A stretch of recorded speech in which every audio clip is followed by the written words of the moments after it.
السلام علیکم۔ اللہ تعالیٰ کی عبادت اور اس کی بندگی دین کا سب سے اہم اور بنیادی مطالبہ ہے۔ بندگی اصل میں اس احساس کو کہتے ہیں جس میں انسان ایک انتہائی طاقتور، ایک انتہائی بلند اور ایک انتہائی عظیم ہستی کو دریافت کرتا ہے، اور نہ صرف یہ کہ اس ہستی کی عظمت کو انسان دریافت کرتا ہے بلکہ ساتھ میں ایک دوسری حقیقت کو بھی دریافت کرتا ہے، وہ یہ کہ میرا تمام تر وجود اس ہستی کے اوپر منحصر ہے۔ میں جیتا ہوں تو اس کی عطا کردہ زندگی ہے، میں کھاتا ہوں تو اس کا دیا ہوا رزق کھاتا ہوں، میں پیتا ہوں تو اس کے دیے ہوئے پانی سے پیتا ہوں، میں اگر اس دنیا میں بیوی یا شوہر کے طور پہ موجود ہوں تو یہ بھی اس کی مہربانی ہے، میرے ہاں اولاد ہے، رشتے ہیں، یہ سب اس کی عطا کردے ہیں، میرا گھر ہے، میں دیکھ سکتا ہوں، میں بول سکتا ہوں، میں سن سکتا ہوں، اول تا آخر جو کچھ بھی میرے پاس ہے اس رب کا دیا ہوا ہے۔ یہ چیز ہمیں آخری درجے میں مجبور کرتی ہے کہ ہم اس رب کی محبت سے سرشار ہو جائیں اور پھر اس کے خوف سے ڈریں۔ دیکھیے، اس میں یہ جو میں نے پہلے بھی عرض کیا تھا کہ عبادت کی جو اصل ہے وہ پستی ہے، وہ عاجزی ہے، یہ اصلاً خوف سے پیدا نہیں ہوتا، یہ محبت سے پیدا ہوتا ہے۔ محبت کس پہلو سے؟ کہ ہمارے پاس جو کچھ ہے ہمارے رب کا دیا ہوا ہے، اور خوف کہاں سے آتا ہے؟ وہ کسی دہشت ناک ہستی کا خوف نہیں ہے، خوف ہے اس جذبے میں، عبادت میں خوف ہے۔ خوف کس چیز کا ہے؟ خوف اس چیز کا ہے کہ اگر اس نے مجھ سے سب کچھ لے لیا تو میرا کیا ہوگا؟ یہ اس کی نعمتوں سے محرومی کا خوف ہے۔ تو خوف اور طمع اصل میں دونوں چیزیں ہیں۔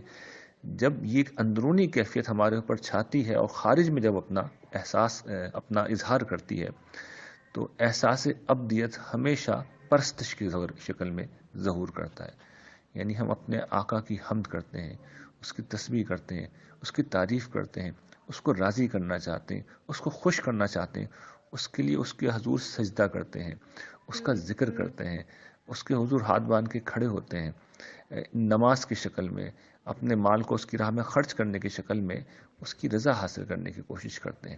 تو عبادات کا پھر پورا ڈھانچہ اس سے وجود میں آتا چلا جاتا ہے۔ تو یہ چیز، یعنی یہ چیز کہ ہمارے مالک نے ہمیں سب کچھ دے رکھا ہے اور وہ راضی نہیں رہا تو سب کچھ چھین بھی سکتا ہے، یہ چیز اصل میں مراسم عبودیت کو جنم دیتی ہے، یہ پرستش کو جنم دیتی ہے، یہ حمد، تسبیح، تمجید، ثنا، خدا کی کبریائی کے احساسات، جذبات اور الفاظ کو جنم دیتی ہے، اور یہ چیز پھر آگے بڑھتی ہے۔ یعنی انسان چونکہ ایک عملی وجود بھی رکھتا ہے، تو انسان جب عملی زندگی گزارتا ہے تو ہر موقع پر یہ دیکھتا ہے کہ میں اپنے رب کے حکم کی کہیں نافرمانی تو نہیں کر رہا۔ زندگی کے کسی شعبے میں اگر اس نے مجھے کچھ کہہ رکھا ہے، کچھ حکم دے رکھا ہے، تو پھر میں اس کی اطاعت کروں گا۔ تو اس طرح یہ جو عبادت تھی، جو دل کی ایک کیفیت سے شروع ہوئی تھی، یہ پرستش اور مراسم عبودیت کے اندر یہ ڈھلی تھی، یہ ہماری عملی زندگی سے متعلق ہوتی ہے اور پوری زندگی میں ہمیں اطاعت پر مجبور کر دیتی ہے۔ تو یہ ایک پورا پیکج ہے، یہ پیکج ہے جو عبادت کے لفظ کے اندر پوشیدہ ہے۔ عام طور پر عبادت کو صرف ایک عبادات کے اس نظام سے متعلق سمجھا جاتا ہے جسے عام طور پر ہم نماز، روزے، حج، زکوٰۃ، اعتکاف، قربانی وغیرہ کا نظام کہتے ہیں۔ یہ سب بھی اس میں شامل ہے، جیسا کہ میں نے عرض کیا، یہ بھی مراسم عبودیت ہے، اسی کا حصہ ہے، لیکن یہ ایک جامع تعبیر، بڑی ہی ہمہ گیر تعبیر ہے، اور بندہ مومن کی یہ ذمہ داری ہے کہ جب وہ ایمان لائے تو پھر اسے ایک اصولی فیصلہ کرنا ہوتا ہے۔ دیکھیے، ایمان تو ایک دریافت ہے نا، وہ ایک حقیقت کو ماننا ہے، ایمان ماننا ہے، کرنا نہیں ہے، ایمان ماننا ہے۔ جب کرنے کا وقت آتا ہے تو آدمی اصل میں ایک اصولی فیصلہ کرتا ہے کہ میں نے بندہ بن کے جینا ہے، میں نے بندہ بن کے جینا ہے، اور اس بندہ بننے میں تین چیزیں شامل ہیں۔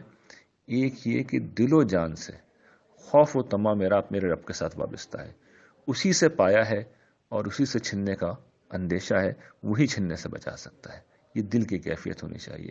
اور پھر زبان پر تسبیح، تعریف، حمد، تمجید، اور اعضاء و جوارح میں مراسم عبودیت، ہم عبادت کریں، ہم سجدہ کریں، ہم رکوع کریں، ہم قیام کریں، ہم اپنے مال کو اس کی بارگاہ میں نظر کریں، پیش کریں، خرچ کریں اس کے لیے، اور پھر زندگی کے اندر، تمام زندگی میں تیسری چیز یہ ہے کہ جہاں کہیں اس کا حکم آئے گا ہم اطاعت کریں گے.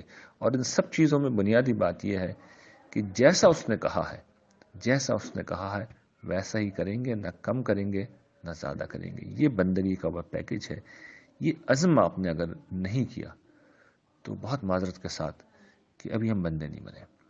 اور یہ عزم ہم نے کر لیا، یہ ارادہ ہم نے کر لیا، تو پھر آپ کو مبارک ہو، شاد رہیں کہ اب آپ بندے بن گئے ہیں. آپ کو رب العالمین نے بندے کے طور پہ قبول کر لیا ہے. اور اطمینان رکھیں کہ جنت اب آپ کی ہے، جنت اب آپ کی ہے. وآخر دعوانا ان الحمد للہ رب العالمین.